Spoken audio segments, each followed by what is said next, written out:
wellness.com, and today we're making radish kimchi. Okay, so I have some daikon radish here. I purchased 7, and what you're going to do is just start peeling the skin off. You can find daikon at any Asian mart or even your local grocery store. So after you peel all of the skin off, you're going to start chopping into chunks, just like this.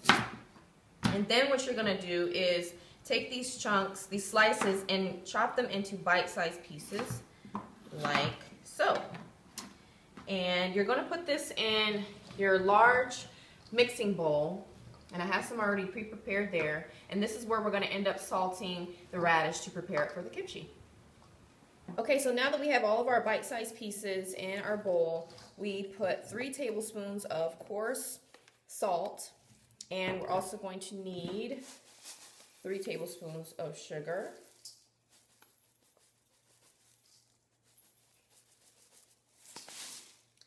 And just toss these until it's well coated. Whoops. And once you've done that, you're going to let the kimchi sit for about 30 minutes. You're going to check on them and continue to toss like this. This is going to help soften up the kimchi and the radish and prepare it for the vegetables and kimchi powder.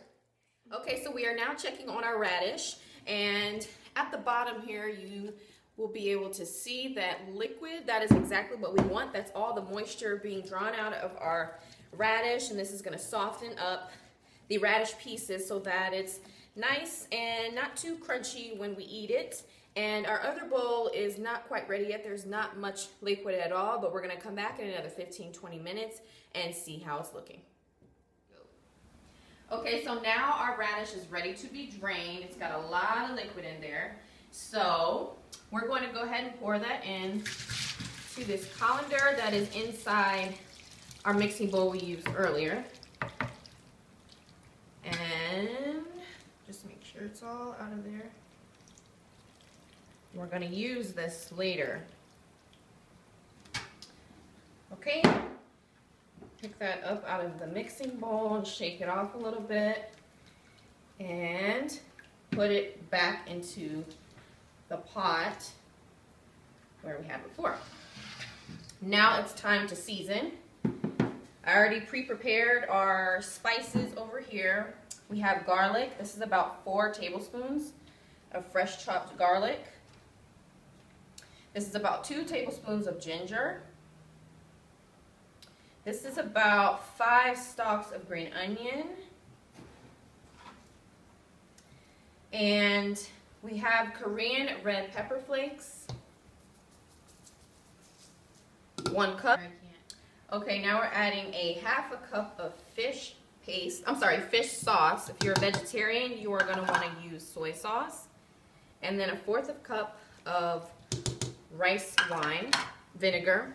And now it's time to get your hands dirty and mix all of your spices and your vegetables. Mix it really good. Make sure everything is well combined. And we're also going to grab a ½ cup of our juice from the kimchi, the sweet and salty juice. Put a little bit of that in there and continue to mix. Okay, we have everything well mixed, and now I'm going to taste to make sure it tastes good.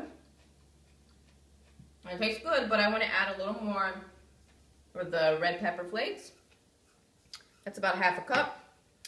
And then a little more of the vinegar and a little more of our salty and sweet mixture over there, because we want to make sure it's spicy enough for our household and tangy and yummy. So that should do it. Now we are going to perfect. So now we're going to get our jars and jar this, and we'll be done. Okay, so now that we have everything combined, we are going to start with the jarring process. I am using a glass jar here, and we use a glass jar because after we have it all jarred, it's gonna have to ferment for 2 to 5 days. It depends on how sour you like your kimchi.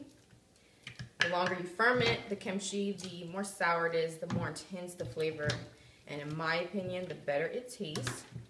So go ahead and even that out. Fill it to the top like this. Make sure you get some of those juices in there because that's going to help increase the intensity of that flavor. So smash it down. Okay, so this is our completed kaktuli, also known as cubed radish kimchi. I'm going to keep it on my counter for a week, and after that it will be ready to eat. So that's going to just about do it for this video. I will see you in the next video. Bye.